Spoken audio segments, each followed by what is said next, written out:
Hello friends, मैं धीरज। आप सभी को हमारी यूट्यूब चैनल धीरज स्टडी में स्वागत है। हम आप सभी के लिए आज फिर से हिंदी 50 मार्क्स का क्रैश कोर्स लेकर आए हैं। इससे पहले हम हिंदी क्रैश कोर्स का ऑब्जेक्टिव हम पहले आप लोगों को ऑब्जेक्टिव बताएंगे, ऑब्जेक्टिव के पूरा डील कर देंगे। उसके बाद सब्जेक्टिव पर चलेंगे, व्याकरण पर चलेंगे और जितना चीज़ होता है 50 मार्क्स का पूरा हमें कंप्लीट करवाना है।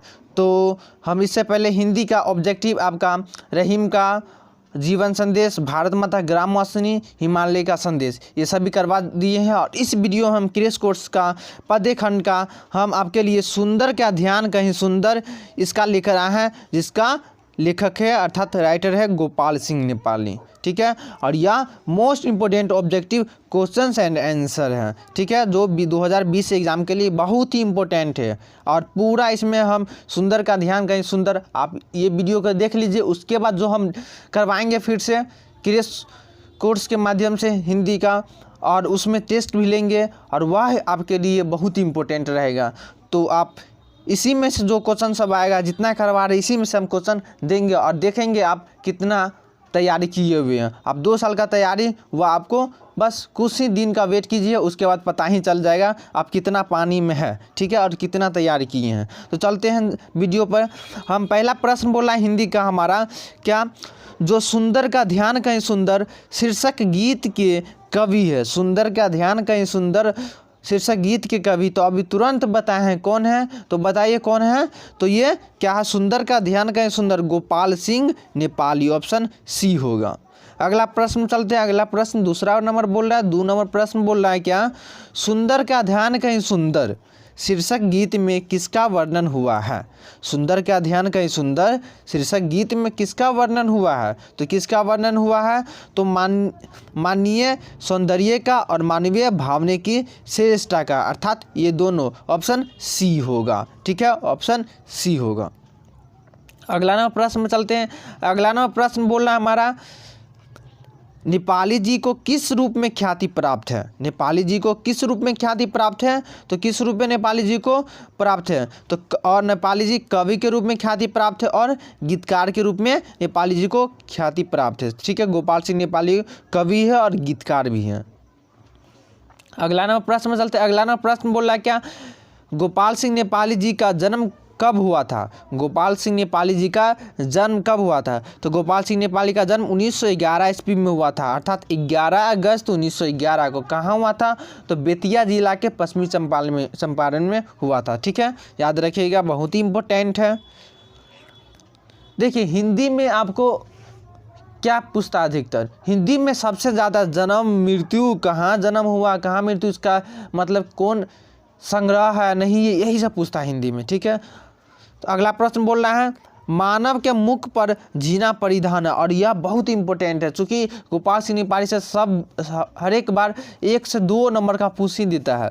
तो मानव के मुख पर झीना परिधान क्या है। तो मानव के मुख पर झीना परिधान क्या है, तो मानव के मुख पर क्या लज्जा झीना परिधान है। समझ गया, तो ये याद रखिएगा। अगला प्रश्न बोल रहा है, अगला प्रश्न 6 नंबर बोला, मधुर बोल किसके मुख से निकला जाता है। मधुर बोल किसके मुख से निकला करते हैं। तो मधुर बोल किसके मुख से निकला करते हैं, तो 6 का ऑप्शन बी होगा। क्या मनुष्य के अंदर बसे देव के मुख से। ठीक है, ये होगा, मनुष्य के अंदर बसे देव के मुख से ये मधुर बोल निकलता है।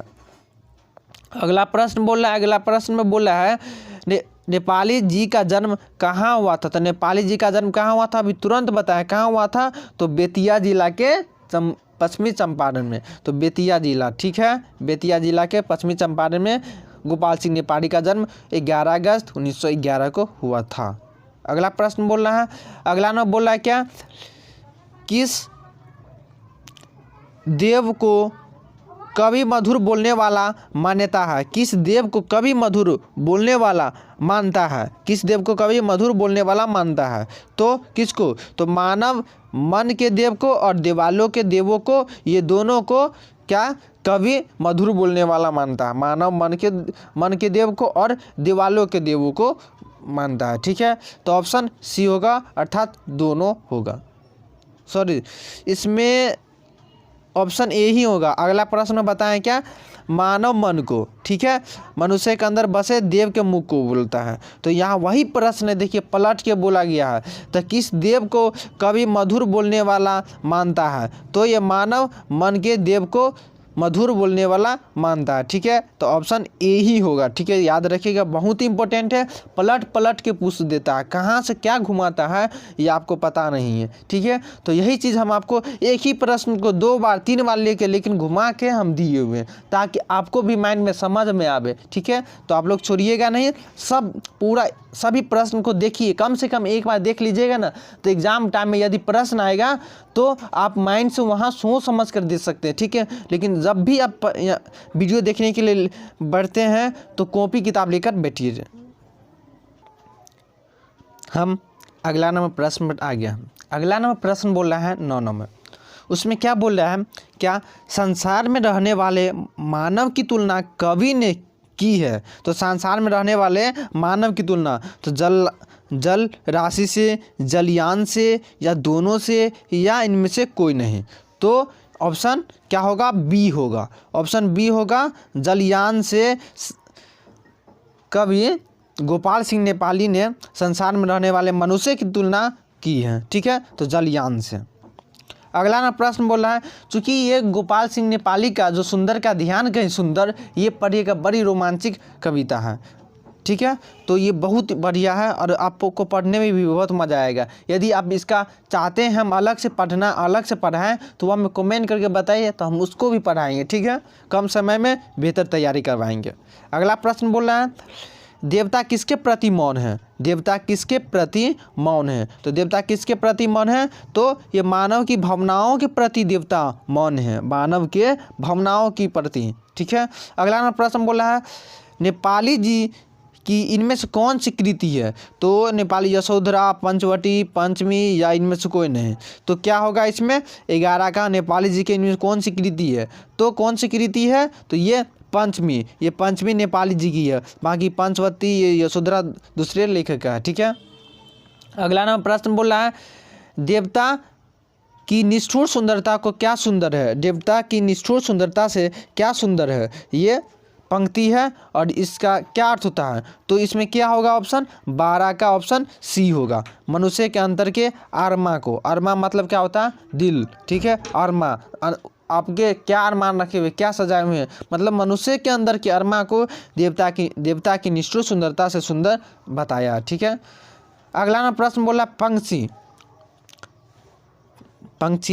नेपाली जी की क्या है। तो पंक्षी नेपाली जी की क्या है, तो पंक्षी नेपाली जी की क्या है, ये काव्य कृति है। पंक्षी काव्य कृति है ये नेपाली जी का, ठीक है। तो पंक्षी नेपाली जी का क्या है, ऑप्शन बी होगा, काव्य कृति। अगला ना प्रश्न बोला 14वां प्रश्न जानने से पहले आपको एक बता दूं, हम क्रैश कोर्स के माध्यम से सभी और सब्जेक्ट 2020 एग्ज़ाम के लिए, 12th एग्ज़ाम के लिए तैयारी करवा रहे हैं। और यदि हम आपको गारंटी भी दिए हुए हैं, सभी ऑब्जेक्टिव का हम 50 मार्क्स में 50 मार्क्स, मतलब जो भी सब्जेक्ट में जितना का ऑब्जेक्टिव हो, 35 का ऑब्जेक्टिव रहता था, 35 में 35 का दिलवाएंगे, ये हमको गारंटी ली हुई है। और हम अचीव करके भी रखे हुए हैं, बहुत रखे हुए हैं और दिलवाएं भी है। तो इसलिए आप विश्वास रखिए।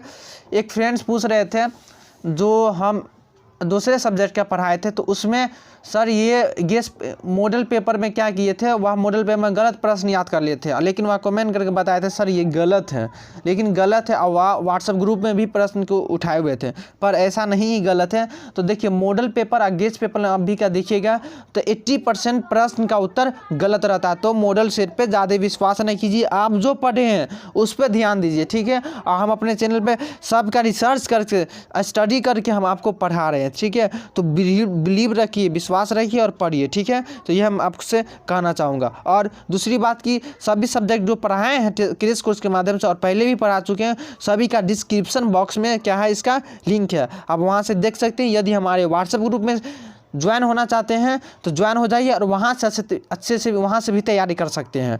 तो व्हाट्सएप ग्रुप से भी तैयारी कर सकते हैं। और जी हाँ, यदि आप PDF लेना चाहते हैं तो व्हाट्सएप ग्रुप में यदि आपको ज्वाइन ही होना पड़ेगा, उसी से आपको PDF मिलेगा, ठीक है। और 2 संख्या निकाल के आप अपने दोस्तों को भी शेयर कीजिए, ताकि हमें भी उससे फ़ायदा मिल सके। आपसे हम कुछ नहीं ले रहे हैं, तो मेरे लिए क्या बनता है भाई, शेयर एक बनता है। ठीक है, तो अपने दोस्तों को कहीं भी शेयर कर दीजिए। चलते हैं अगले नंबर प्रश्न पे। अगला नंबर प्रश्न बोल रहा है क्या, 14, सागर में ऊंची लहरों से कौन टकराता है। सागर में ऊंची लहरों से कौन टकराता है। तो सागर में ऊंची लहरों से अभी तुरंत बताया है, वही प्रश्न को पलट के दे दिया। देखिए, लघु जलयान, ये क्या होगा, सागर में ऊंची लहरों से कौन टकराता है, तो लघु जलयान। ठीक है, अगला प्रश्न बोल रहा है 15, रागिनी। रागिनी क्या है, तो रागिनी क्या है, गोपाल सिंह नेपाली का। तो रागिनी गोपाल सिंह का क्या है, औपन्यासिक कृति है। गोपाल सिंह नेपाली जी का क्या है रागिनी, ये औपन्यासिक कृति है, याद रखिएगा। अगला प्रश्न बोल रहा है 16 नंबर, प्रिय की पहचान किससे सुंदर है। एक बात और कहना चाहूँगा आपसे, हम टाइम पूछे थे, आप टाइम नहीं बताए थे। और हाँ, एक आपसे सॉरी मांगना, मतलब माफ़ी मांगना चाहूँगा, कल हम वीडियो अपलोड नहीं कर पाए थे क्योंकि कल एक काम में फंसे हुए थे और हमारा कॉलेज का भी काम हो रहा था, इसलिए हम कल वीडियो अपलोड नहीं कर पाए। ठीक है, तो अब हम आप लोगों से टाइम पूछे तो टाइम हमें बता दीजिए किस किस टाइम में आपको वीडियो चाहिए। ये हमें बताते नहीं हैं, इसलिए हम अपना मन से वीडियो अपलोड करते हैं। ठीक है, बताइएगा तो हम टाइम बाय टाइम सब करवाएंगे। अगला प्रश्न बोल रहा है, प्रिय की पहचान किससे सुंदर है। तो 16 का क्या होगा, तो 16 का संसारी ज्ञान की महिमा से, संसारी ज्ञान की महिमा से। ठीक है, अगला प्रश्न में चलते हैं। अगला नंबर प्रश्न बोल रहा है 17 में बोल रहा है, सुंदर का ध्यान कहीं सुंदर कविता का केंद्रीय भाव क्या है। तो सुंदर का ध्यान कहीं सुंदर कविता का केंद्रीय भाव क्या है। तो केंद्रीय भाव क्या है, ये बड़ी सिंपल है। देखिए, आप कहानी पढ़े होंगे तो अब आसानी से आप पता कर सकते हैं कौन सा आंसर है। तो क्या होगा, सुंदर का ध्यान का कहीं सुंदर, उसका केंद्रीय भाव क्या है, तो मानवीय सुंदरी और भावना की श्रेष्ठता। मानवीय सुंदरी और भावना की श्रेष्ठता। देखिए, हम इसका स्टडी करके आपको प्रश्न बनाते हैं, आपके लिए प्रश्न बनाते हैं। ठीक है, स्टडी करके जहाँ 5 प्रश्न होना चाहिए तो वहाँ 15 प्रश्न तैयार करते हैं, चूँकि कहीं से भी पूछे वहीं से पूछेगा। ठीक है, तो हम वही सभी आपको करवा रहे हैं। ठीक है, तो इसका ध्यान रखिए, मतलब एक बार देख लीजिएगा ना, तो आपको पूरा कंठस्थ रूप से आप एग्ज़ाम में कम से कम नहीं भी याद कीजिएगा, यदि ये वीडियो देखे रहिएगा तो वहाँ आपको 100% आ जाएगा। ठीक है, अगला नंबर प्रश्न 18 नंबर, कवि की दृष्टि में बड़ा कौन है। कवि की दृष्टि में बड़ा कौन है। तो कवि की दृष्टि में बड़ा कौन है, तो कवि की दृष्टि में मनुष्य के मन में बसने वाला देवता सबसे बड़ा। देखिए, यही प्रश्न को 3 बार हम दिए हैं, 3 बार, लेकिन आप सोच नहीं पाते हैं, यही प्रश्न को पलट के दिए हैं। ठीक है, अगला प्रश्न बोल रहा है, निम्नलिखित कांटों की झाड़ी से क्या सुनाई देता है। कांटों की झाड़ी से क्या सुनाई देता है। तो कांटों की झाड़ी से क्या सुनाई देता है, तो ये बुलबुल का गान। बुलबुल का गान कांटों की झाड़ी से सुनाई देता है। अगला नंबर प्रश्न में चलते हैं 20 नंबर प्रश्न पे। 20 नंबर प्रश्न बोल रहा है, नेपाली जी ने मंदिर, मस्जिद और चर्च में रहने वाले देवता से कहीं अधिक बड़ा किसे कहा गया। मतलब गोपाल सिंह नेपाली ने मंदिर, मस्जिद और चर्च में रहने वाले देवता से भी अधिक सबसे बड़ा देवता किसे कहा गया। तो मन के अंदर बसने वाला भगवान को नेपाली जी ने सबसे बेहतर कहा है। ठीक है, तो क्या होगा, मन के भगवान को। अगला प्रश्न चलता है। अगला प्रश्न बोल रहा है क्या, 20 नंबर, मानव को ईश्वर ने क्या क्या दिया। तो मानव को ईश्वर ने क्या क्या दिया, तो ज्ञान दिया है, ध्यान दिया है, चेतना दिया है, साहस दिया और सौंदर्य दिया है। ये सभी मानव को ईश्वर ने प्रदान किया और ये गोपाल सिंह नेपाली अपने सुंदर का ध्यान कहीं सुंदर इसमें बताया है। अगला प्रश्न में चलते हैं। अगला प्रश्न बोल रहा है क्या, 22 नंबर, किसके अरमानों की कोई सीमा नहीं होती। किसके अरमानों की कोई सीमा नहीं होती, तो ये मानव के अरमानों की कोई सीमा नहीं होती। आज उसके पास झोपड़ी है तो भगवान से कल मांगेंगे, भगवान मेरे पास कम से कम एल्बेस्टर का मकान दे दीजिए। अब वो भी हो जाएगा तो अब बोलेगा नहीं, इसमें बहुत ज़्यादा गर्मी लग रहा है तो मुझे थोड़ा छत वाला दे दीजिए। अब वो भी मिल जाएगा तो काश इस पर एक और होता मंजिल तो और बात रहा था, वो भी बन जाता है तो काश एक और होता। मतलब कभी मानव के अंदर संतुष्टि नहीं होती है। तो ये गोपाल सिंह नेपाली अपनी कविता में बताया। क्या, किसके अरमानों की कोई सीमा नहीं होती है, तो वह मानव के अरमानों की कोई सीमा नहीं होती। ठीक है, अगला प्रश्न बोलते हैं। अगला प्रश्न बनाएंगे। अगला प्रश्न बोल रहा है क्या, नेपाली जी की आरंभिक रचना पर किसका वाद प्रभाव था। नेपाली जी की आरंभिक रचना पर किसका वाद प्रभाव था, तो ये छायावाद का। ये नेपाली जी की आरंभिक शुरुआती रचना जो की थी वह छायावाद का प्रभाव था। अगला प्रश्न चलते हैं 24 का। गोपाल सिंह नेपाली जी की मृत्यु कब हुआ था? तो गोपाल सिंह नेपाली की मृत्यु 17 अप्रैल 1963 ईस्वी को भागलपुर के रेलवे प्लेटफॉर्म नंबर 2 पर हो गया था। ठीक है, 17 अप्रैल 1963 पर। कभी कभी पूछ देता गोपाल सिंह नेपाली की मृत्यु किस जगह पर हुआ था?